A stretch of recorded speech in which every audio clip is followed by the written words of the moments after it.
Eu creio que todos nós que estamos mergulhados na oração em línguas, todos nós que conhecemos a palavra da fé, nós tivemos experiências fantásticas por colocarmos nossa fé em ação, por agirmos em cima da palavra de Deus.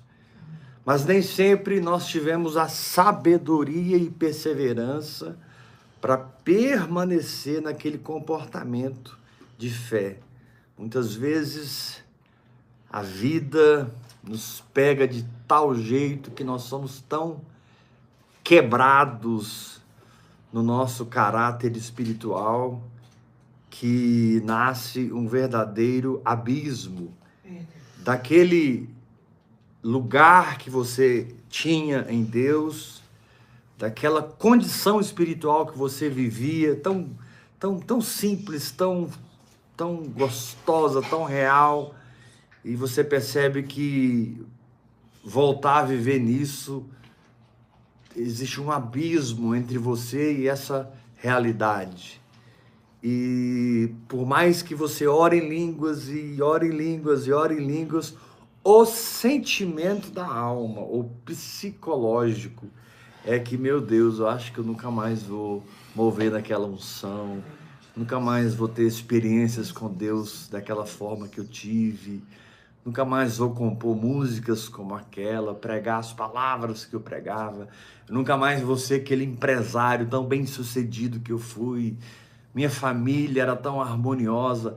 E muitas vezes nós somos saudosistas, né? Quando a vida nos quebrou o nosso caráter espiritual.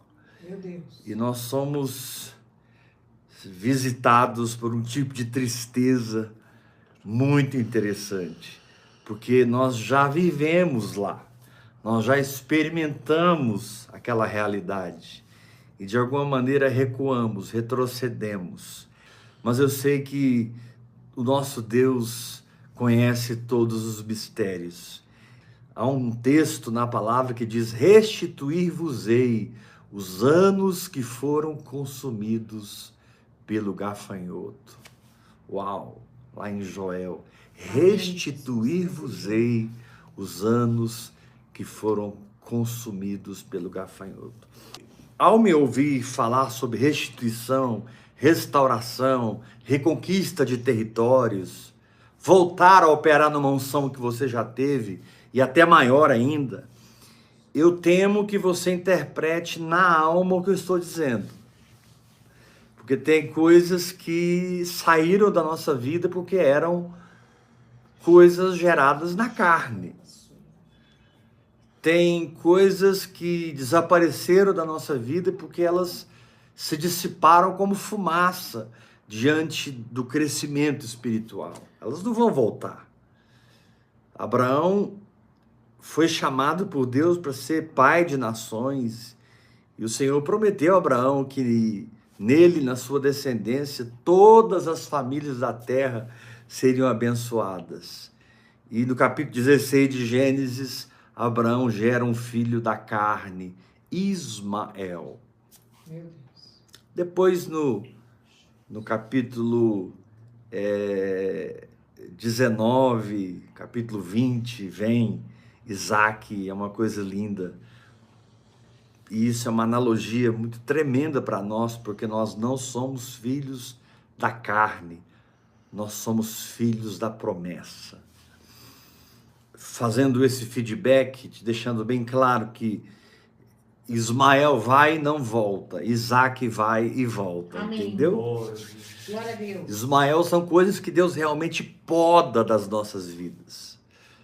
Isaac são coisas que Deus estrutura, restitui, coloca no lugar dentro de nós, para que ele nunca perca o lugar que é só dele no nosso coração. Amém. O Rei dos Reis, o Senhor dos Senhores, nosso Pai amoroso, bondoso, maravilhoso, cheio de graça e misericórdia, cheio de amor para derramar no nosso coração todo dia. Agora, Ismael não. Aquilo que foi Ismael, não espere reconquistar, não espere restituição. Meu Deus. Porque você vai esperar sentado, porque em pé você vai se cansar. Apóstolo, mas como que eu sei o que é Ismael e o que é Isaque, para que eu saiba o que será restituído e eu saiba o que não será restituído. Essa pergunta já revela o problema espiritual que você vive, que nós vamos ler aqui agora no Salmo 42. Essa pergunta, ela está respondida no Salmo 42. Ela revela que você está dividido por dentro, que você tem ainda palpitando em você a vida da alma e a vida do espírito. Jesus disse que uma casa dividida contra si mesmo não prevalecerá. Você tem que escolher, meu irmão, ou você vai viver na alma, de maneira natural, como os homens vivem, ou você vai viver segundo o Espírito, de maneira completamente sobrenatural, através de uma fé muito simples, mas muito poderosa. Amém.